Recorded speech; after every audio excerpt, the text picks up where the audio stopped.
মাজারে হামলা করছে, দরবারে হামলা করছে, খানকায় হামলা করছে, এরা কখনো মুসলমান হতে পারে না।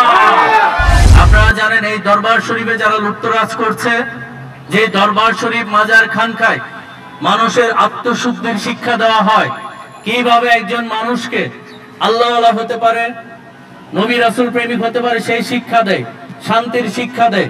আপনারা জানেন শাহজালাল, শাহপরাণ সহ যত আল্লাহর ওলিয়া বাংলার জমিনে আগমন করেছেন, বিশ্বের বিভিন্ন প্রান্ত থেকে আল্লাহ রাসূলের আদর্শ নিয়ে ইসলাম প্রচারে তাদের ভূমিকা ছিল। কিন্তু আজকে তাদেরকে অসম্মান করা হচ্ছে। এরা কারা, এদেরকে চিহ্নিত করতে হবে। আজকে যারা এদেরকে অসম্মানিত করছে, মাজারে হামলা করছে, দরবারে হামলা করছে, খানকায় হামলা করছে, এরা কখনো মুসলমান হতে পারে না। এরা ইসলামের অনুসারী হতে পারে না। আল্লাহ রাসূল পাক সাল্লাল্লাহু আলাইহি ওয়াসাল্লাম বলেছেন, ওই ব্যক্তি মুসলমান যার হাত ও মুখের দ্বারা নিরাপদে থাকে। যে নিজের ধর্মকে সম্মান করতে পারে না, সে আরেকটা ধর্মকে সম্মান করতে জানে না। সম্মানিত মুসলমান ভাইরা, ওই ব্যক্তি মুসলমান যার দ্বারা সবাই নিরাপদে থাকে। সকল ধর্মের মানুষ রাষ্ট্রের বিধান অনুযায়ী সকলেই নিরাপদ থাকার অধিকার আছে। যে যেভাবে ধর্ম পালন করবে, মন্দিরে কেউ ধর্ম পালন করবে, বৌদ্ধ যারা গির্জা পালন করবে, খ্রিস্টান যারা যে যেভাবে, খানকায় ইবাদত হবে, মাজারে ইবাদত হবে, সব জায়গায় হবে।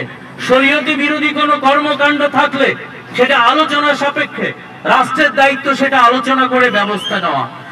সরকার আপনার মানবতার পক্ষে, আপনার জাতীয় ধর্ম নির্বিশেষে এই দেশের যত সম্প্রদায় আছে, যত আকিদা আছে, সব লোকের সরকার। কেন আপনারা এত রাষ্ট্রীয় ক্ষমতা থাকা সত্ত্বেও মাজারের উপর, খানেকার উপর, ওলিয়াদের বিভিন্ন পবিত্র স্থানের উপর, বিভিন্ন ধর্মীয় প্রতিষ্ঠানের উপর হামলা চালাচ্ছে?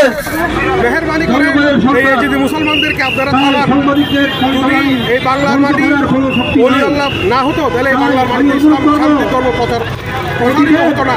আজ আমরা ইসলাম ধর্ম নিয়ে থাকতে পারতাম না। কাজেই আমি বলবো, আমাদের একমাত্র দাবি, যারা বিয়াদবি করছেন ওলি আল্লাহর শানে, তাদেরকে দমন করুন। আমরা তীব্রতর আন্দোলনের ঘোষণা দিচ্ছি। আমরা চাই না দেশে একটা অস্থিতিশীল পরিস্থিতি সৃষ্টি হোক। আমরা মাননীয় ধর্ম উপদেষ্টাকে দৃষ্টি আকর্ষণ করে বলছি, দয়া করে আপনি দেখেন কারা এই জঙ্গি তৎপরতা চালাচ্ছে, কারা এই মাজারে, মন্দিরে, মসজিদে, বিভিন্ন উলিয়াল্লাহ দরবারে হামলা চালাচ্ছে এবং তারা চালানো উপদেষ্টা লিপ্ত আছে।